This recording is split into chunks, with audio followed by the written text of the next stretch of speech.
ఏమన్నాడు? తూర్పుగోదావరి నాది, క్రైస్తవులది. పశ్చిమ గోదావరి క్రైస్తవులది, కృష్ణా క్రైస్తవులది, గుంటూరు క్రైస్తవులది. 1,20,00,000 మంది ఉన్నారు. మేము ఎవరికి చెప్తే వాళ్ళే నెగ్గుతారు అని ఛాలెంజ్ చేస్తా, హిందూ మతాన్ని అవహేళన చేస్తా, నోటుకొచ్చినట్టు వాగితే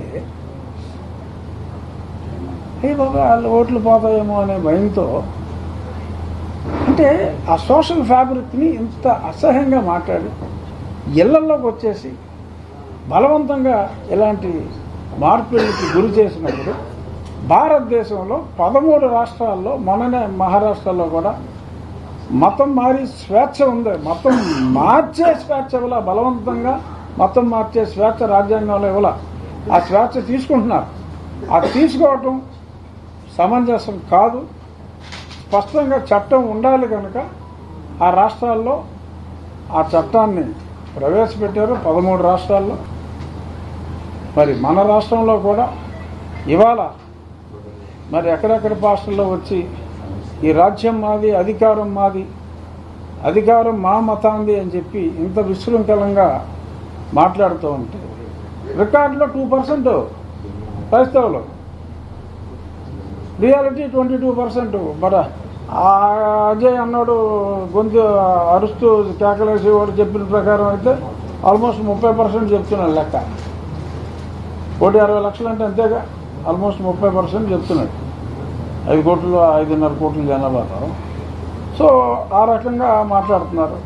కొన్ని 22 అనుకున్నా, 2 అని చూపెడుతున్నారు. ఏంటి అవసరం అంటున్నా? 22 అయితే 22 అని చెప్పండి, 2 అని చెప్పి అబద్ధం ఎందుకు చెప్పాలి? ఇది సమంజసం కాదు. ఇది కాదు అని చెప్పినందుకు నాకు మా పార్టీ నాయకుడు పెద్దాయన చంద్రబాబు నాయుడు గారికి ఏదో అగాధం ఉన్నట్టుగా వీళ్ళకి ఊహించేసుకుని నోటుకు వచ్చినట్టు రాసేసుకుంటున్నారు. అటువంటిది ఏమీ లేదు. రాజ్యాంగ స్ఫూర్తితో, రాజ్యాంగం ప్రకారం నేను నడుచుకుంటున్నాను. సో కాబట్టి ఇటువంటి నడకని తప్పు అని ఎవరు కూడా చెప్పరు. దీని మీద మీ అభిప్రాయాలు, రాజ్యాంగం మీద మీ అభిప్రాయాలు ఏంటో, మీ సొంత అభిప్రాయాలు ఏమన్నా ఉంటే ఏమన్నా కాంట్రడిక్ట్ చేయండి.